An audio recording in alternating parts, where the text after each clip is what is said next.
Beautiful Anonymous changes each week. It defies genres and expectations. For example, our most recent episode, I talked to a woman who survived a murder attempt by her own son. But just the week before that, we just talked the whole time about Star Trek. We've had other recent episodes about sexting in languages that are not your first language, or what it's like to get weight loss surgery. It's unpredictable, it's real, it's honest, it's raw. Get Beautiful Anonymous wherever you listen to podcasts. Bienvenido al podcast de Way. Si quieres aprender inglés y hablar como un nativo, estás en el sitio correcto. Hemos ayudado a miles de personas como tú a cambiar vidas aprendiendo inglés. Visita nuestra página web theway.es para conocer más sobre nuestros cursos, los cuales incluyen un examen oficial de Language Share tras su finalización. Todos los títulos de Language Share están aceptados a nivel mundial y los puedes realizar desde la comodidad de tu casa. Hello, hello, hello. Hello. Welcome to another Real Life, Real English podcast. We are joined here today with Aurelia. Aurelia is a teacher here in Murcia. Tell us a little bit about yourself. Sure.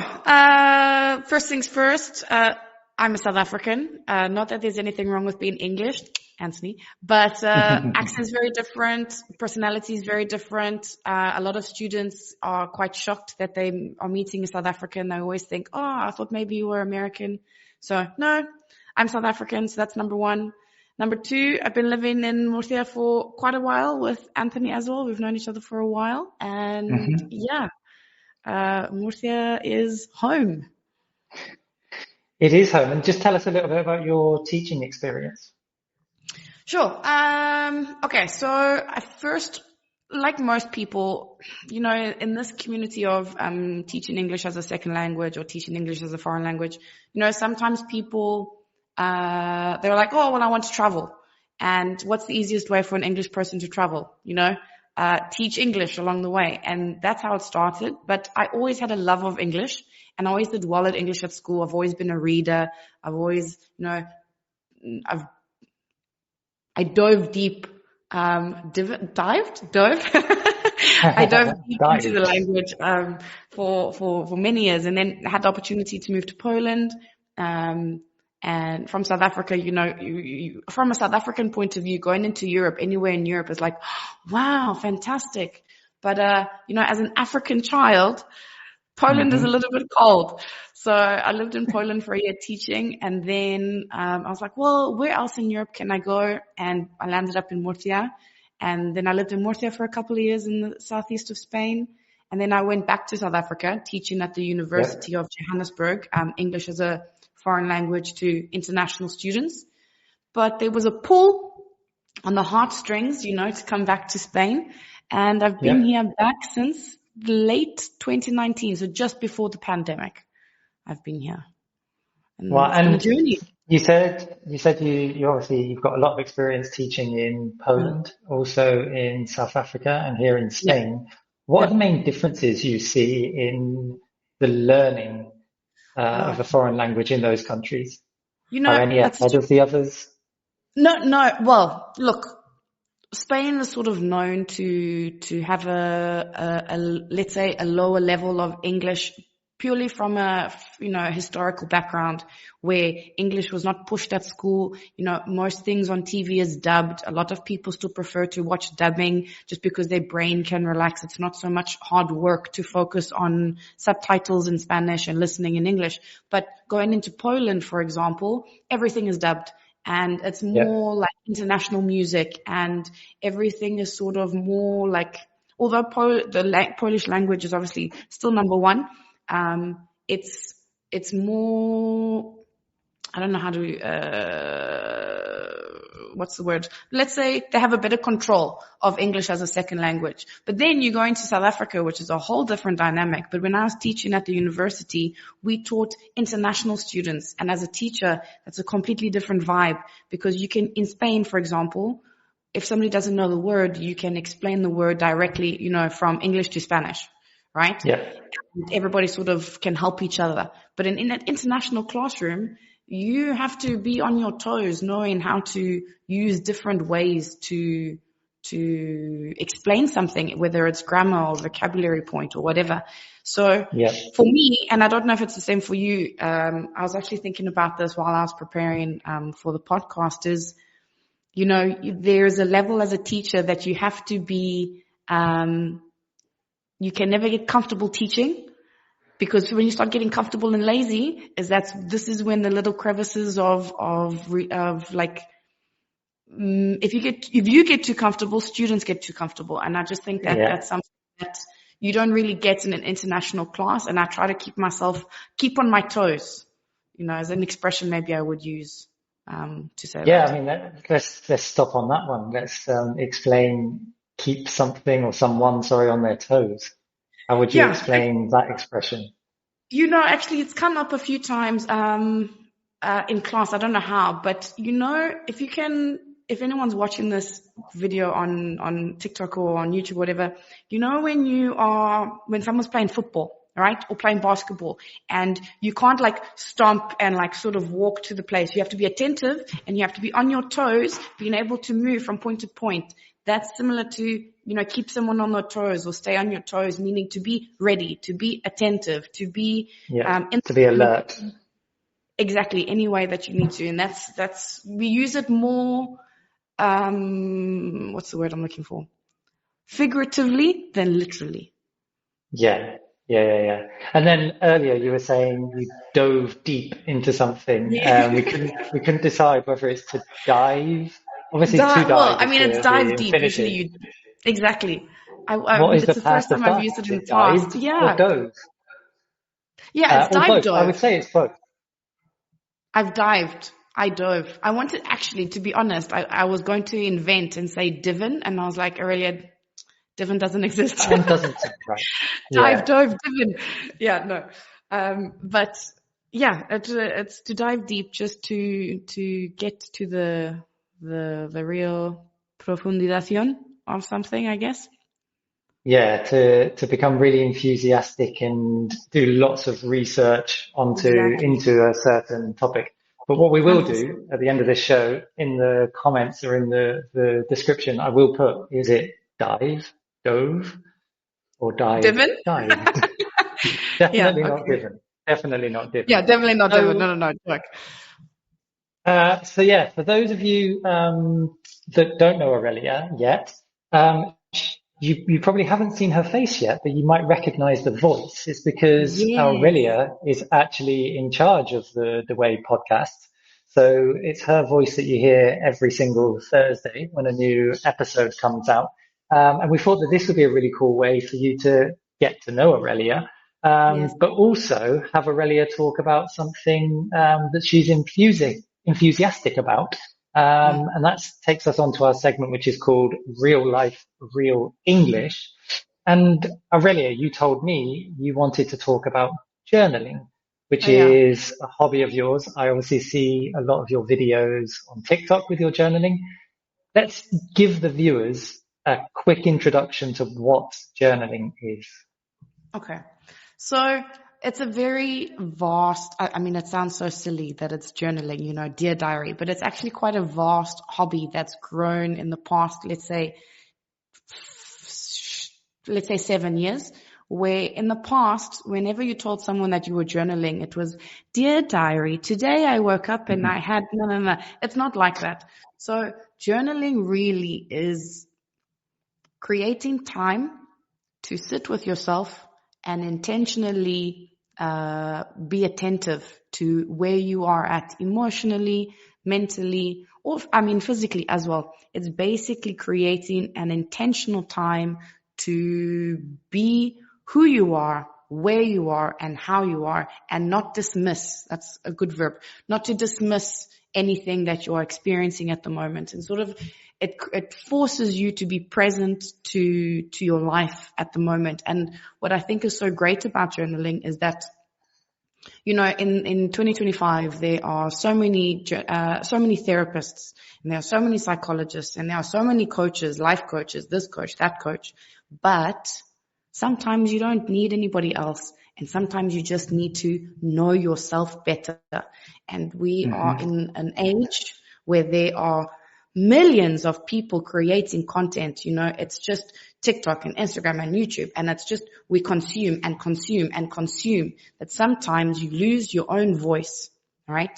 And journaling and all of that, what that entails, another good verb, what that entails is being able to sit with yourself, know yourself, and sort of be present to what you need, right? So there are many aspects to it. Some people are more creative. Like I like to be more creative with my journaling. Other people are more minimalistic and are just like, I need this, and this. But what's great about it is that whatever you need, you create for yourself. And I think that is a very powerful tool to have nowadays. Okay, so let's go right back to the basics. And what things do you need to start journaling?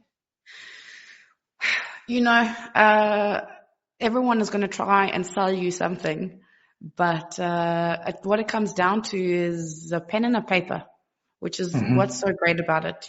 Whether you are going to go and buy a beautiful notebook, if that's what you want, or you want to go and use a notebook that you used to use in high school and there are still pages, available, it doesn't matter.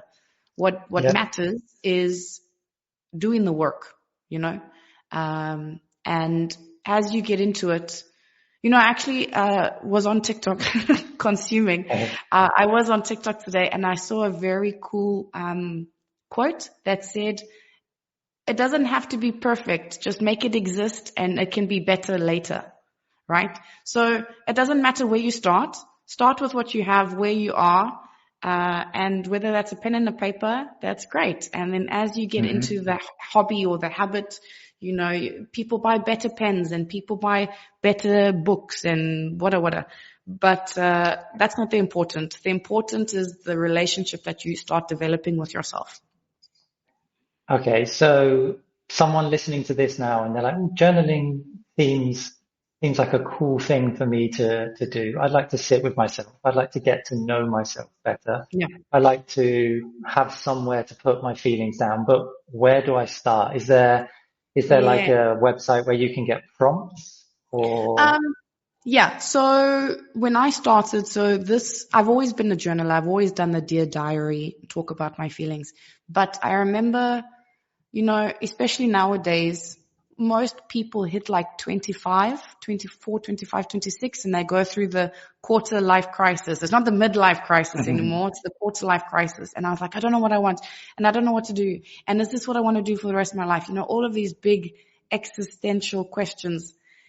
What really started this journey for me was finding self-discovery prompts. So go onto Pinterest, specifically Pinterest, but go onto Pinterest, go onto Instagram, and you can type it in and say self-discovery to discover yourself, or just say journal prompts or writing prompts. And usually people have created, it's such a big community and people have created all the hard work. All you have to do is say, this is a question that I would like to answer.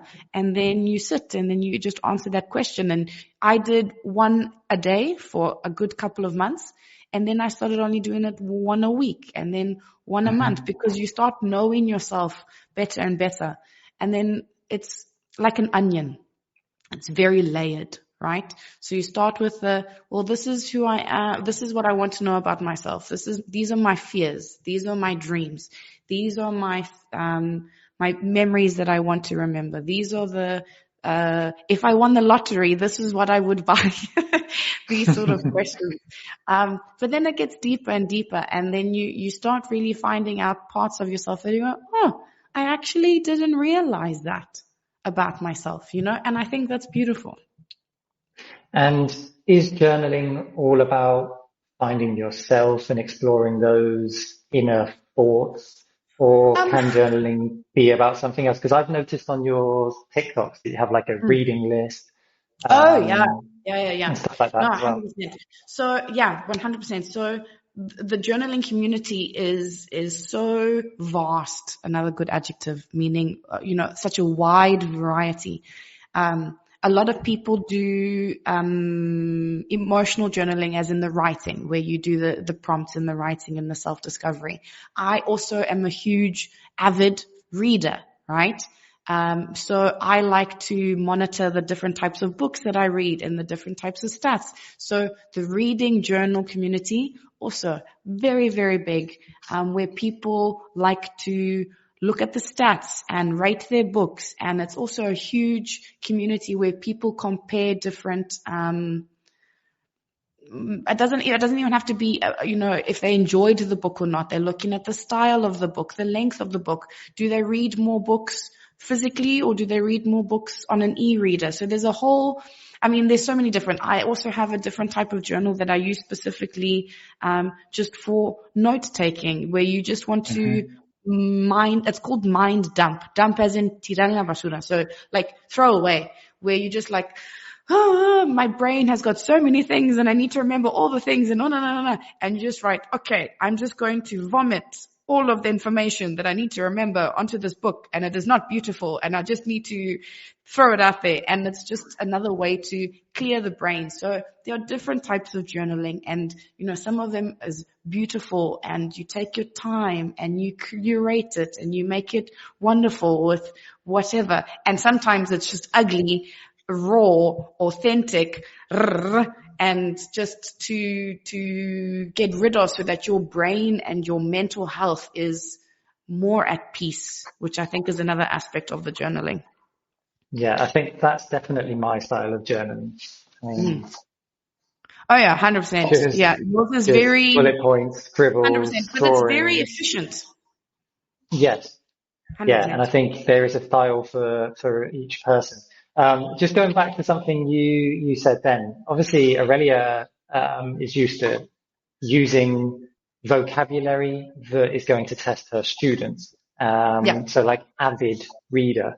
There's other ways of saying an avid reader. But you also, before avid, you said huge. I'm a huge avid reader. Now, one really interesting thing with English is the order of our adjectives. Like we could not say I'm an avid huge reader. No, that's very true. That means that you're probably the one that is huge. No? Yeah, no, that's very true. The order, it's one of those things that I actually hate teaching students, is how to remember the order of adjectives, because there is a method, right? I think it goes like opinion, shape, size, fact. I can't even remember. But there is an actual teaching method of how to teach students the order of adjectives. Do you remember off the top of your head? No. Yeah. It just sounds right or wrong. 100%. For a native, it just sounds right or wrong. But there is I actually taught it about 3 weeks ago. And I have a note in my book where I'm like, this, and this. But when you're teaching, and I think this is a nice point to bring up for students, like you said, it sounds good. That's something that we have to teach students as well. It's not only book English, It has to be real English. You get that, you develop that English ear. What sounds good? There's an instinct to it, which I think is quite lovely when it comes to learning languages. Yeah. I don't know if you found it with your students though. I told them that when they said, yeah, it just sounds good. I'm like, that's brilliant. It means you are learning.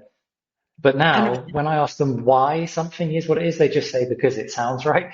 So they get away with not explaining the grammar. I'm like, it sounds right, but why does it sound right? Now explain the grammar to me.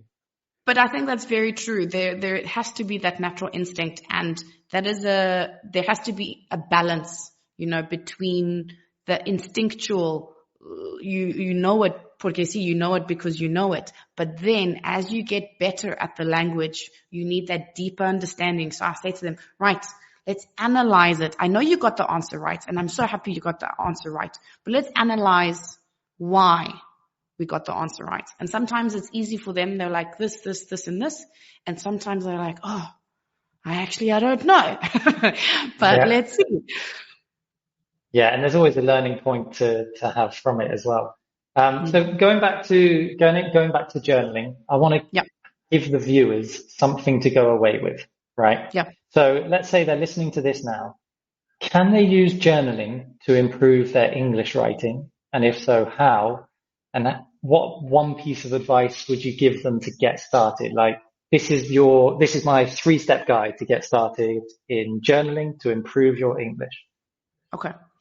Right. So this is such a fantastic point, actually. Especially because students struggle with writing in general in a different language, especially if it's not your native language. So this is a great hobby to start, right? So number one, you need to find your passion, as in you need to find that ganas, that want, that need, that this is what I want to start and this is what I want to do. So number one, find that inspiration.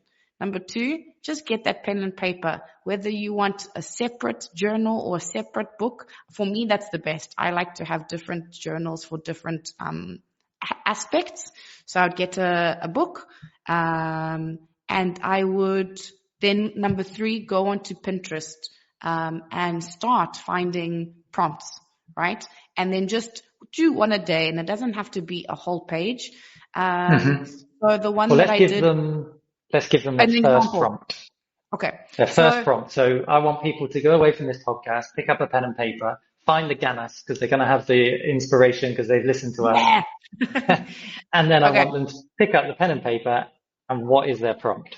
Okay. So the prompt that I did for myself actually yesterday was, what does my happiness look like at the moment? And for me as well, I was like, oh, shit, I don't know. So happiness does not have to be, if I won the lottery, it doesn't have to be anything big, but a moment of happiness could be anything. I have students that are studying their bachillerato, and they were like, oh, a moment of happiness would be having no exams and playing video games all day. Another student said their moment of happiness was waiting for the summer, going to the beach and having paella at the beach, right? So it doesn't have to be a long answer. Just start writing and be like, right, the question is, what does my happiness look like at the moment? And say, well, at the moment, because I am so stressed, maybe my idea of happiness is blah, blah, blah. Right? And then just 2 or 3 sentences. It doesn't have to be long, and it doesn't have to be a chore. A chore meaning like how do you say tarea? Work. It doesn't have to be hard work. It just has to be just a little something where you are present to yourself, 2 or 3 sentences, and that is enough. Ya está. Suficiente. That's it. Okay. And so if anyone is wanting to get into journaling and they like that prompt and they want to start by writing what is happiness for them in this moment, if you're watching this on YouTube and you're happy sharing your happiness with us, your reason why, put it in the comments and we will go down there, and it'd be nice to share that. What is the thing that's making us happy in this moment? What does happiness look like to everyone at this moment in time? Because there are going to be so many different versions of happiness. 100%. What makes me happy might not make someone else happy. So that could be quite a cool experiment. Let's start with you. What is your idea of happiness? What does happiness look like for you at the moment, Ant? It's a deep question. Yeah. It's a really deep question because obviously there's a lot going on in my life at the moment, and it's a lot of things for the future, building for the future. So obviously it would be lovely to say, like, what does happiness look like at the moment? Well, it looks like I'm going to be a dad and but that's future happiness. The question was, what does happiness look like for you at this moment in time?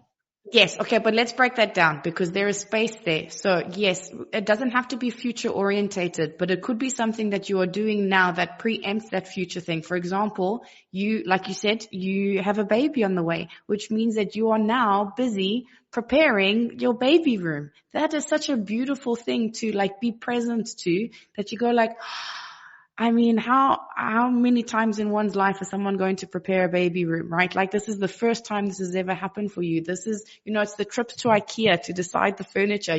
Are we going to paint the walls? Happiness. No, I mean, for me, that would be. So like, there must be something that's present at the moment that might be preemptive to the future. It doesn't have to be future orientated, but is there something, you're also in your new house. Maybe it is that lovely cup of coffee in the morning, No, I think it's the planning and building right now for a future for my daughter to leave that legacy. So, doing these podcasts, growing the way, that's all happiness for me at this moment in time. But I think as we go through life, it changes, 100%. So it's a really good prompt to put the date at the top of your page, write what happiness looks like to you at this moment in time, and then revisit it in 6 months' time. Yeah. A year's time. But that's what's beautiful about language, because, just because you're doing it in English, I mean, whether you are doing it in English or doing it in Spanish, actually, I need to be improving my Spanish. So I should be starting to find prompts in Spanish to do the same thing, to improve my writing as well. It's such a muscle. What is muscle in Spanish? Muslo? Musculo. It's such a muscle to be pushing your because it's not only about thinking. There's a creative aspect of you changing the way that you think, right? So you could look at the question analytically, but there's also a creative way of looking at that question, which builds as you go into the writing and sitting with yourself more and more. And obviously, so just something that I want to mention to anyone that's listening. There are so many different types of questions and so many different types of journals, but most people just do it in their head, right? They don't write it down. And there's no right or wrong way to do journaling, and there's no right or wrong way to answer a question. However, if you put it in your head, it's gone. You are not going to remember it in 2 days, let alone in 2 years, right? So the big key piece of advice is write it down. Like Anthony said, there's the word legacy. Everything that you write down is creating the legacy of who you are, whether you are doing it for your child or doing it for the version of you 10 years from now, right? Don't hide from doing the work of sitting down and writing, whether it's in English or in Spanish or in Chinese or in Russian, right? Just sit down, do the journaling or do the writing, and you will see an evolution of self. Mm-hmm. And I think that tip can be used for anything. If people are listening to this and they're on a language learning journey, it's just do something, just start. There's so many ways, and everyone's going to try and sell you the perfect way to learn a language, and this is the only way. We're guilty of using it in the way our hooks. 100%. But the real secret is that there is no secret. Just start. Exactly. Just do something. Exactly it. That's what I love about what you've started here with this podcast, with this series where, we're talking to other teachers and, people from, other places. There should be no gatekeeping, Mm-hmm. It's not about you selling the product or selling English, it should just be about creating that English community, creating that love of learning, which I think is, I'm so excited to see how this podcast continues. And I hope you get lots and lots of great new interviewees. Yeah, me too, because it's showing another part of English teaching and learning. We're just having real conversations and breaking down bits of vocab and grammar as we're going, but we're also giving insights into how we work. Just now when at the beginning of the show where we weren't 100% sure what the path of dive was, that's so fine. True. We're not 100% perfect. And I think that's a real key for people to see that, they look at teachers and think that we know absolutely everything. Whereas we're on a learning journey as well. Exactly. 100%. That's another thing that I love about teaching, is doing that. And I try to make it as, don't confuse like being human with being incompetent, because I try very hard not to be an incompetent teacher, but I try to humanize the aspect of learning. So that's something that I find very important in the classroom. I put a lot of pressure on my students, as in go, but that doesn't translate to, I don't care if in the activity you get 3 wrong or you get 10 wrong. It's not about how much you have correct or incorrect. It's how much effort you put into it. So humanizing and make it about the love of learning, not about the love of how many answers you got correct, you know? Yeah. If someone's got the ganas to learn English, they will learn English. It doesn't matter how fast or slow a learner they are, they will learn it because they've got the enthusiasm there for something. And that goes with anything in life, not just with English. But English it's such an important tool for everyone to have in their toolbox. We're lucky to be a big part of people's learning journey when it comes to learning English. So as we move on to the next part of the show, or before we move on, sorry, is there any last thing you would like to leave the audience with in regards to journaling? No, the main thing is like we mentioned before, it's start with what you have, where you are, with what you know, right? It's not about the end product. It's about seeing and meeting yourself where you are now. So, like I said, pen and paper and a chair. And then sit down with yourself and everything else will come with time. Yeah. So obviously, Aurelia is in charge of our podcasts, which go out on Apple Music, Spotify, YouTube, etc., and loads of other streaming services. So a quick promotion that I'm going to give to Aurelia is that you need to go and subscribe to Dewey's podcast so that you can listen to her every Thursday, because the episodes that Aurelia puts out, you get a huge range of different topics. I've noticed that you're very seasonal as well. So if it's, we have Valentine's Day coming up. Is the next episode Valentine's Day by any chance? Yeah. Christmas, there's Christmas themed ones. Halloween, there's Halloween themed ones. 100%, but also she ranges the level of the episodes. And Aurelia is probably one of the best people I know that can grade her vocabulary for each level. So she can go from talking to infants where it's red, blue, that's this, to a C1 class in the space of an hour. So it's really worth you going in, listening to a lot of the episodes. And I think in the title of the episodes, you normally put like the level that it's aimed at. So if you know that you're a B1, then try listening to the B1 episodes, but also don't be scared of listening to the B2 or C1 episodes as well, purely because Aurelia speaks more Spanglish than I do. So I speak very Spanglish.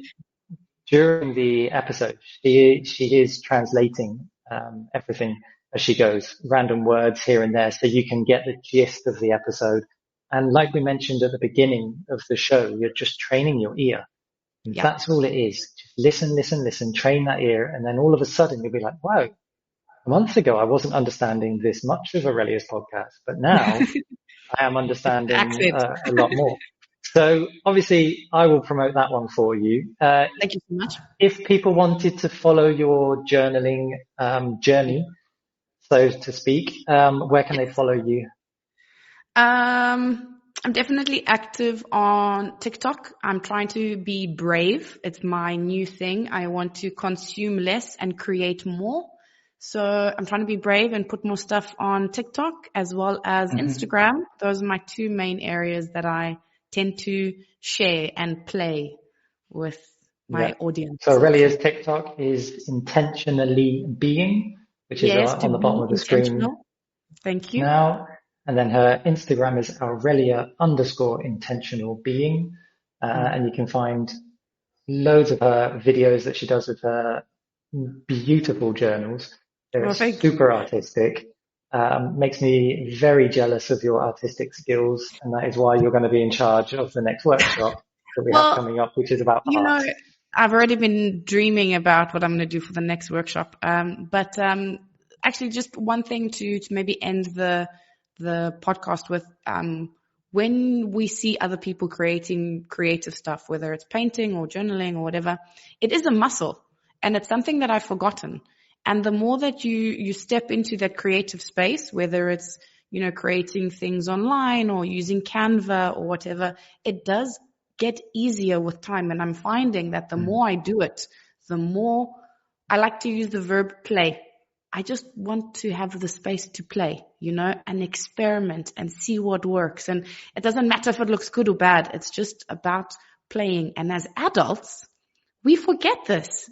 So if anybody goes onto like any of my TikToks or on my Instagram or something, there's nothing special about it. It's just I've given myself permission to play, and that's it really. And we all need to give ourselves more permission to play. I agree. So, as you know, at the end of every podcast, I like to ask the guest to recommend someone else to come onto the show to kind of keep that networking effect that we have going, and to obviously keep this series of Real Life, Real English podcast going. So have you thought of someone that you would like us to invite onto the show? Yes, actually, two people that are in my teaching career that I have followed and admired for a very long time. The first one is Ben on YouTube. His page on YouTube is called To The Point English with Ben. He does a lot of content on exam preparation. And the next one is on Instagram, this guy called John. It's John plus English. He used to be called Cork English Teacher, with lots and lots of content online on Instagram on English vocabulary and grammar and, everything about English. And those two people I think are fantastic, and I highly recommend that you check them out, and maybe let's see if we can get them on the show. Yeah, we'll tag them in the show notes as well. So if anyone wants to check out their content, they can go there as well. So lovely. Thank you very much, Aurelia. That was thank you for having me. A very interesting topic. It got deep. We were talking about happiness and what makes us happy, etc. And yeah, I hope that you enjoyed the episode, and we will see you all in the next one.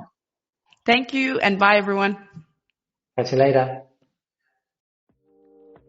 Si disfrutó de este episodio y quieres llevar tus conocimientos de inglés al siguiente nivel, te invitamos a todos nuestros cursos online, desde A2 hasta C1, que incluyen un examen oficial de Language Share que puedes realizar desde la comodidad de tu casa y que es aceptado a nivel mundial.